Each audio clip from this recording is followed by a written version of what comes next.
ওই কথাতে বলে না, অতিবার বেরো না ঝড়ে পড়ে যাবে। এই রাজ্যের শাসক দলের এখন ঠিক সেই অবস্থাটা হয়ে গেছে।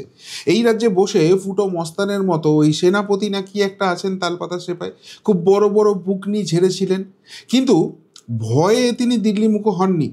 তিনি তো ওই কি সব লোকসভার নেতা ফেতা হয়ে বসে আছেন না, তার তো সামনে থেকে নেতৃত্ব দেওয়ার কথা। আসলে একবার দিল্লি গিয়েছিলেন আন্দোলন করতে, কোনোদিন তো আন্দোলন ফান্দোলন করেননি।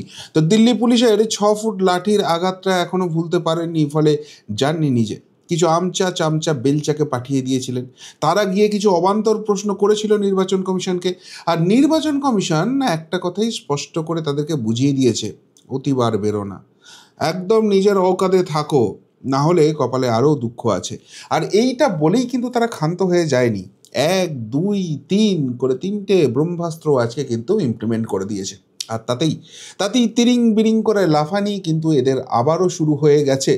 আর যারা আপনারা উৎকণ্ঠায় ভুগছেন যে এসআইআর প্রসেস কি হচ্ছে ঠিকঠাক, সবই তো লুটে নিচ্ছে, তাদেরকে সুনিশ্চিত করে বলে দিয়েছেন বিরোধী দলনেতা শুভেন্দু অধিকারী, নিশ্চিন্ত থাকুন, অন্তত 1 কোটি ভোটারের নাম বাদ যাবে। যে খেলাটা 2 মাস ধরে শুরু হবে চলবে, সেটা জাস্ট শুরু হয়েছে। নির্বাচন কমিশনের খেলা জাস্ট শুরু হয়েছে, এবং এক এক করে যা এসআইআর নিয়ে আপডেট আসছে, মজা আসছে, বেশ মজা আসছে। আপনাদের সবগুলো সময় নষ্ট করে না করে এক এক করে বলতে শুরু করি। প্রথমেই একটা খবর খুব ছড়িয়ে দেওয়ার চেষ্টা করা হচ্ছে, খুব পাবলিকলি সেটাকে হাই ডিম্যান্ডে নিয়ে আসার চেষ্টা করা হচ্ছে, ট্রেন্ডে নিয়ে আসার চেষ্টা করা হচ্ছে। সেটা হচ্ছে যে এই যে তৃণমূল কংগ্রেসের একটা প্রতিনিধি দল গিয়েছিল, তারা গিয়ে একদম দিল্লি বিজয় করে চলে এসছে। এশার নিয়ে 5 প্রশ্ন জবাব দিতে পারেনি কমিশন। দিল্লিতে বৈঠক শেষে দাবি তৃণমূল প্রতিনিধি দলের। আসলে আপনাকে বুঝতে হবে যে আপনার জায়গাটা কোথায় রয়েছে। আপনি গিয়ে কোথাও অবান্তর প্রশ্ন করলে ওই ওই ঠিকঠাক একটু কানটান মোলা খেয়েই চলে আসতে হয়, ঠিক সেই জায়গাটা হয়েছে। কেন বলছি, কোন কোন প্রশ্ন করেছিল যেটার উত্তর তারা নাকি পায়নি, সেটা একবার শুনুন। তারপর নির্বাচন কমিশনের ভার্সনটা আমি দেখাবো, কিন্তু তার আগে এদের প্রশ্নগুলো শুনুন। এসআইআর কি অনুপ্রবেশ রুখতে করা হচ্ছে? মামার বাড়ির আবদার। কোথায় ইলেকশন কমিশন বলেছে যে অনুপ্রবেশ রুখতে আমরা এসআইআর করছি?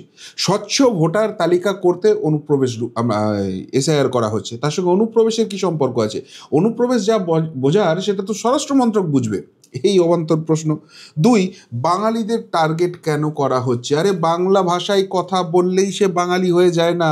যদি বাংলাদেশিরাও ভারতীয় হতো তাহলে বাংলাদেশটা আলাদা দেশ হতো না।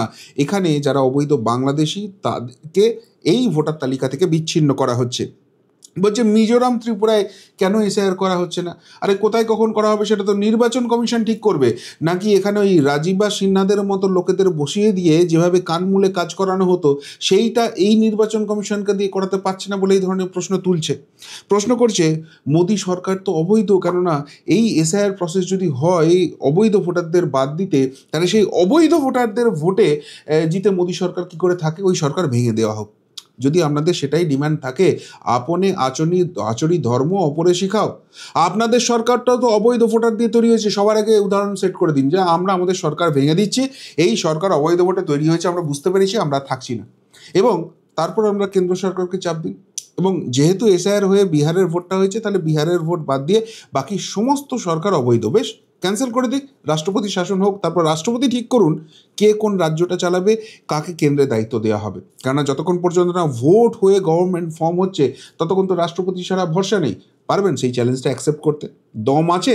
বড় বড় ফুটানি করছেন এবং বলছেন যে এসআইআর প্রক্রিয়ায় 40 জনের যে মৃত্যু হয়েছে তার দায় কার? ইলেকশন কমিশনকে সেই দায় নিতে হবে। কিসের জন্য ইলেকশন কমিশন দায় নিতে যাবে?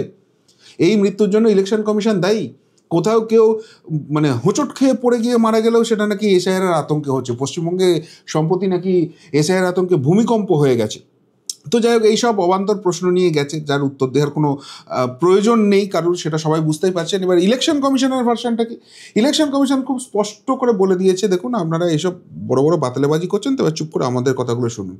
ভারতীয়রাই ভোট দেবে, কোনো অনুপ্রবেশকারী নয়। অনুপ্রবেশকারীরা ভোট দেওয়ার অধিকার নেই। তৃণমূলকে আইন বোঝালো কমিশন, একদম বেধারাক্কা ঝাড় দিয়েছে। এবং সেখানে তৃণমূলকে সোজা ভাষায় যেটা ইলেকশন কমিশন বলে দিয়েছে যে আপনাদের রাজনৈতিক প্রপাগান্ডা থাকতে পারে, আমাদের সেই নিয়ে কোনো রকম কোনো ব্যাপার নেই, কিন্তু একটা কথা মাথায় রাখবেন যে এসআইআর নিয়ে কোনো ভুল প্রচার করবেন না, তাহলে কিন্তু আগামী দিনে কপালে দুঃখ আছে। এই লাইনটা বলা হয়নি, কিন্তু আন্ডারলাইন করে রেখে দিন, এটাই স্টেটমেন্ট হতে চলেছে। এবং বলা হচ্ছে যে বিএলওদের উপর কোনো রকম হুমকি নয়, কোনো রকম চাপ নয়, এটা যে তৃণমূল কংগ্রেস করছে এটা ইলেকশন কমিশনের নজরে এসেছে এবং সেটা নিয়েও কিন্তু তৃণমূল কংগ্রেসকে সাবধান করে দেওয়া হয়েছে। এর পাশাপাশি স্পষ্টভাবে জানিয়ে দিয়েছে যে নির্বাচনের আইন মেনেই এই এসআইআর প্রক্রিয়া করা হচ্ছে। এর বাইরে যদি কিছু বলার থাকে সোজা সুপ্রিম কোর্টে চলে যাবো, সেখানে বুঝিয়ে দেবো আইনটা কী। এই রকমের এসে পাবলিক স্ট্যান্ড করবেন, পলিটিক্যাল এজেন্ডা করবেন, ঠিক আছে, কিন্তু ইলেকশন কমিশন এগুলোকে পাত্তা ফাত্তা দেয় না। সুতরাং দিল্লিতে যে বিপ্লব করতে চেয়েছিল, এখানকার বাংলার মানুষকে বোঝাতে চেয়েছিল যে দেখো আমরা কত কী করছি, ইলেকশন কমিশনকে চাপে রাখছি, সেটা ডুডুকানা বাং, কিচ্ছু হয়নি। আসলে এরা নিজেদের ফেলা থুতু নিজেরাই চাটছে। কেন? যখন বিহারে ঘোষণা হয়েছিল বলো বিহারে হচ্ছে হোক, বাংলায় করতে দেবো না।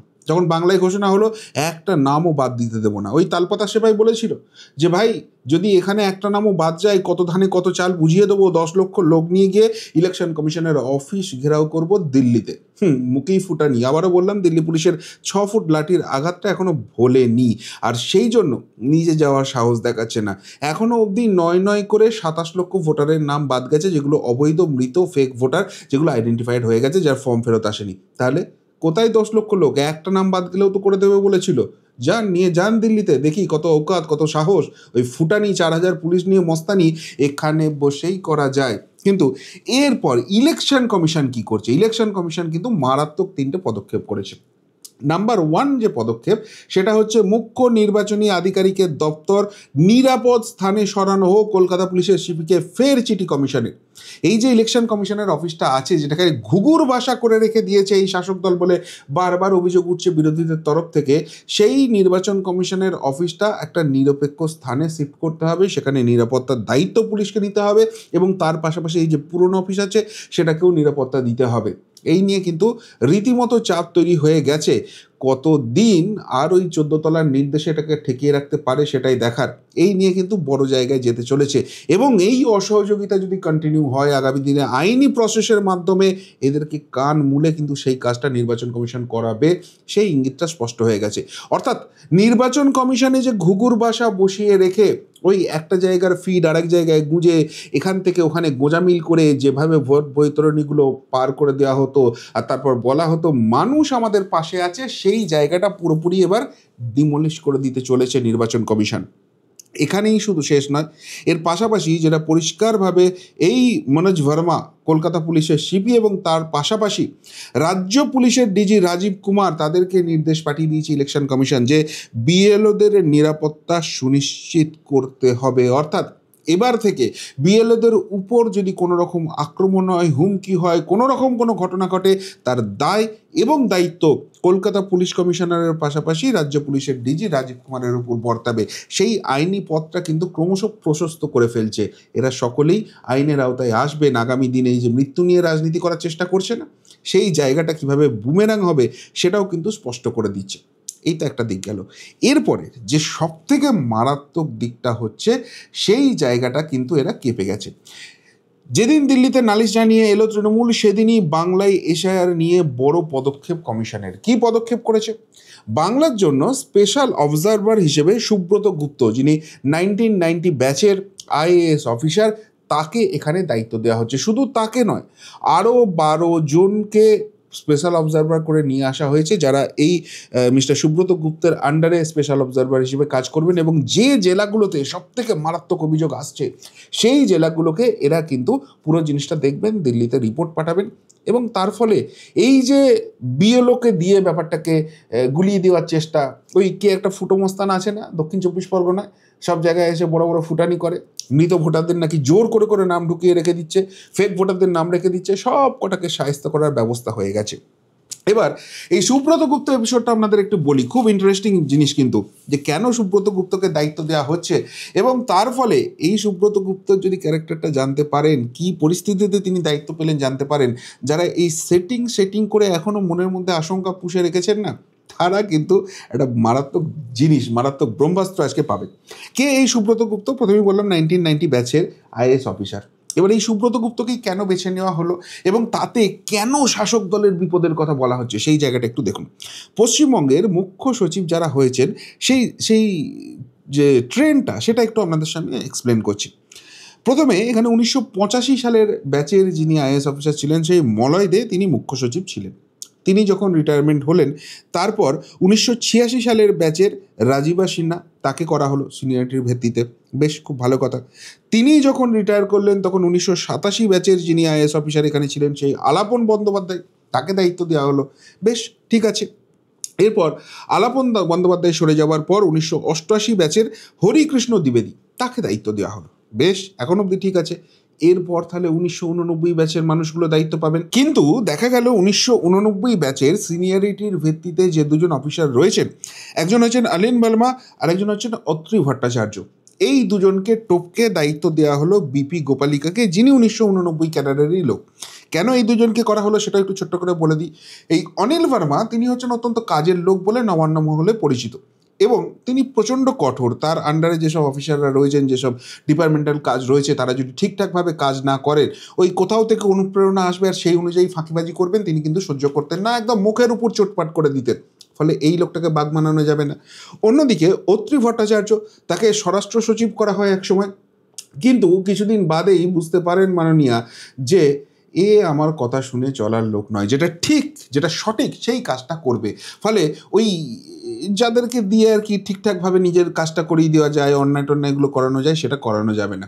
ফলে এই দুজনকে দায়িত্ব দিলে মুশকিল আছে। তো ঠিক আছে, তাও আমি মেনে নিলাম যে দুজনেই 1989 ব্যাচের ছিলেন, সেই জায়গা থেকে দায়িত্ব দেওয়া হয়নি এবং 1989 ব্যাচেরই বিপি গোপালিকাকে দায়িত্ব দেওয়া হলো।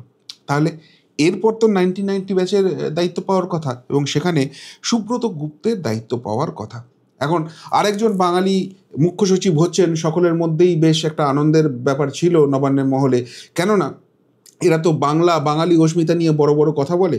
কিন্তু সুব্রত গুপ্ত তিনিও যে ওই অনিল বর্মা অত্রি ভট্টাচার্যের গোত্রের মানুষ, তিনিও যে মেরুদণ্ডটা সোজা রাখেন, তিনি যে কোনো কিছুর সামনে ঝুঁকবেন না, তিনি চটি চাটা পাবলিক হবেন না, সুতরাং তাকে ডজ করা হলো এবং 1991 ব্যাচের মনোজ পান্থ তাকে দায়িত্ব দেওয়া হলো রাজ্যের মুখ্য সচিব হিসেবে।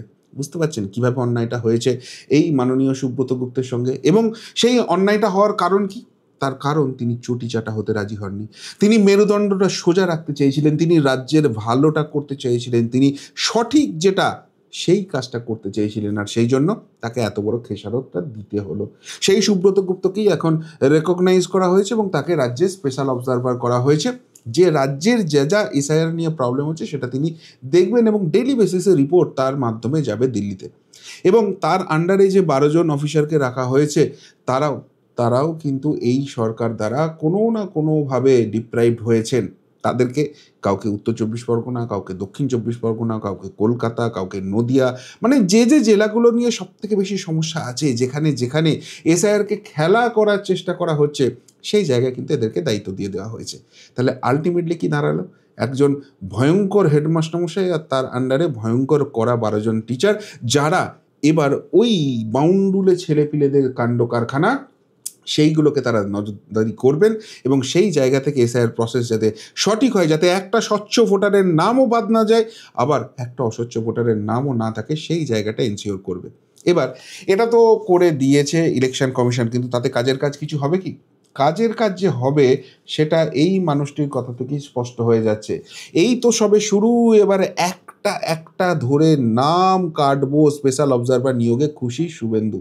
পরিষ্কারভাবে শুভেন্দু অধিকারী বলে দিয়েছেন যে কোনো চিন্তা করবেন না, তার যা ক্যালকুলেশন রয়েছে, তার বিজেপির যে বুথ লেভেলের সংগঠন রয়েছে সেখান থেকে যে ডেটা এন্ট্রি তারা পেয়েছেন, বিভিন্ন সাধারণ মানুষ তাদের যে সাহায্য করেছেন, সেইখান থেকে সেই ডাটার বেসিসে তাদের মনে হচ্ছে 1 কোটির কাছাকাছি নাম বাদ যাবে এবং সেই জায়গাটা আটকাতেই কিন্তু মরিয়া। কেননা এই ভুয়ো ভোটার, এই ফেক ভোটার না রাখলে এরা জিততে পারবে না। উন্নয়ন যে কী হয়েছে বাংলার মানুষ বুঝে গেছে, এদের ঝেঁটিয়ে বিদায় করতে একদম তৈরি হয়ে আছে।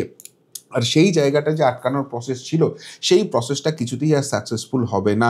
ইলেকশন কমিশন কিন্তু সেই জায়গাটা একদম এনশিওর করে ফেলেছে। বিশেষ করে অনারেবল সুব্রত গুপ্তকে এই দায়িত্বে নিয়ে আসার পর এবং জ্ঞানেশ কুমার দিল্লি থেকে ওই বার্তা দিয়ে দেওয়া যে ভারতীয়রাই ভোট দেবে, কোনো অনুপ্রবেশকারী ভোট দিতে পারবে না, তারপর কিন্তু তিনি কনফিডেন্সটা আবারও ফিরে পেয়েছেন এবং শেষে একটা কথা অত্যন্ত গুরুত্বপূর্ণভাবে বলেছেন যে আগামী 2 মাস এশিয়ার নিয়ে মারাত্মক খেলা হবে এবং সেই খেলাটা জাস্ট শুরু হয়েছে। এআই চলবে, অনেক কিছু চলবে, দেখতে পাবেন আস্তে আস্তে, ধৈর্য রাখুন, ক্রমশ প্রকাশ্য হবে সব। আর তাই যারা এত মাতব্বরি করছে না এখনো, আলটিমেটলি লেজ গুটিয়ে কুই করতে শুরু করবে। এসআইআরের খেলা এখনও শুরু হয়নি। আমি আপনাদের বারবার প্রতিবেদনে বলছি। ইলেকশন কমিশনের স্টেপ এবং মাননীয় বিরোধী দলনেতা শুভেন্দু অধিকারীর কথায় সেই ছবি কিন্তু ক্রমশ স্পষ্ট হয়ে যাচ্ছে।